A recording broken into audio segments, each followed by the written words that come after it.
បាទសួស្តីបងប្អូននេះខ្ញុំជិះតាមផ្លូវដោយសារកិច្ចក្របផ្លងពីចោសៀមឥឡូវជួបអ៊ំប្រុសមួយគាត់ជិះកង់នេះគាត់ដឹកអាវ៉ាន់តាមផ្លូវដឹកអង្គគាត់មានអីជិះអ៊ំជិះទៅណាដែរអ៊ំមកជិះមកពីណាទៅណាមកពីណាអ៊ំមកពីណាអ៊ំមកពីគុកព្រិចនោះនៅម៉ានទេណោបានអ៊ំបាទអនេះអ៊ំបានន័យថាអ៊ំចង់ជិះកង់ទៅណាវិញនេះដឹកទៅតាណាទេរូបដៅឃើញរូបដៅទៅឃើញអ៊ំចុះគ្រួសារអ៊ំទៅណាអ៊ំគេទៅ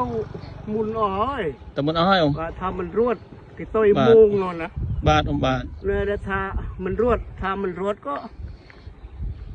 ព្រឹកមិញនឹងជិះរៀងផ្ទះនោះបាទអ៊ំបាទចុះគុកព្រិចនឹងធ្លាក់ខ្លាំងទេអ៊ំអូក៏ភ្លើងធំយកទៅដាក់ខាងលិចភូមិក៏មានឯសងមកផ្ទះ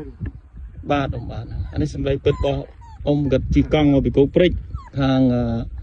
មកពួកឃុំកូតរមៀតទេអ៊ំឃុំកូតរមៀតបាទនេះក៏ជិះកាត់ក្នុងភូមិសាស្ត្រភូមិលណយឃុំទ្រាសុខបជ័យខេត្តទីមជ័យបាទអានេះក៏ធ្វើដំណើរដោយកង់បងប្អូននេះខ្ញុំជួបគាត់តាមផ្លូវខ្ញុំដឹងជួយគាត់ឲ្យបានទេចាំមើលសិនក៏ដាក់អង្គផងដាក់កថាងផងភាសាកូនទៅមុនណាអ៊ំចៅទៅមុនអើយចាំមិនក៏ទុកអ៊ំឲ្យជិះកង់តាមក្រោយអ៊ំថាមិនទៅអត់មានណាចាំផ្ទះអូថាអត់ទៅអ៊ំណាបាទដល់ពេលនៅវាមិនបានបាទអ៊ំបាទចុះបានលេងនៅនឹងជិះរៀងផ្ទះបាទអ៊ំបាទ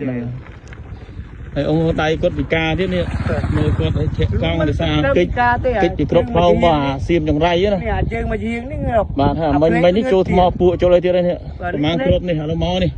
បតូលអឿនឡាប់ចេញមករត់មកអស់ហើយលេខមើលឯងឃើញទេនេះមកចេញអ៊ំចូលគិតអ៊ំ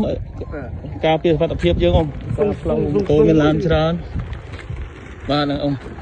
នេះជាតតោបាទអ៊ំបាទនឹងអ៊ំទៅចាស់ចាំមើលខ្ញុំឈប់និយាយខ្ញុំនឹងអាចមានអីជួយអ៊ំខ្លះទេចាំមើលសិនទឹកចិត្តតិចតួចអ៊ំវាលងឹតបាទបងប្អូននេះចេញមកច្រើនណាបងប្អូនប្រហែលគ្រប់មិញនេះថ្មីមកក្រោយមិញនេះច្រើនណាចេញមកច្រើនចេញមកម្នាក់ថានៅចាំផ្ទះដើម្បីចលះប្រពន្ធកូនឲ្យទៅទីទួលសុវត្ថិភាពឬមួយឆ្ងាយសិនតែឥឡូវនៅបាននេះមកអស់ហើយអ្នកនៅចាំផ្ទះមួយចេញមកអស់ហើយនៅបានទេបាទអរគុណច្រើនបងប្អូន